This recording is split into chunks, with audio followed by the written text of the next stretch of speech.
Abida Sanada from mathemaths.com. Let's start with question number 8 of exercise number 6.3.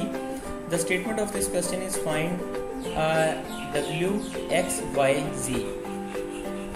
हमने w, x, y, z की values को find out करना है और हमारे पास ये 3 मैट्रिसेस गिवन है।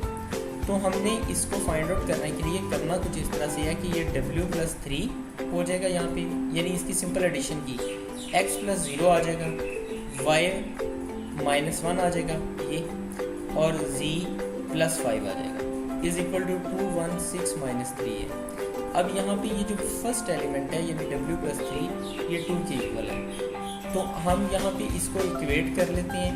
यहाँ w + 3 is equal to 2, y - 1 जो है ये इज इक्वल टू 6 है, x इज इक्वल टू 1 आ जाएगा, और यहाँ पे z + 5 इज इक्वल टू -3 आ जाएगा। यहाँ से w की वैल्यू को लेने के लिए ये 3 इक्वल साइन के दूसरी साइड पर चला गया, तो w is equal to 2 - 3, so w is equal to -1 आ जाएगा।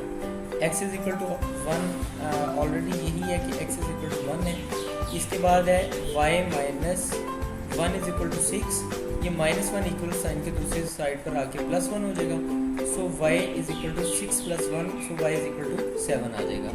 बिल्कुल इसी तरह से z + 5 is equal to -3, z + 5 is equal to -3, ये 5 प्लस का इक्वल की साइड पर आके -5 हो जाएगा, so z is equal to -3 - 5 and z is equal to -8 आ गया।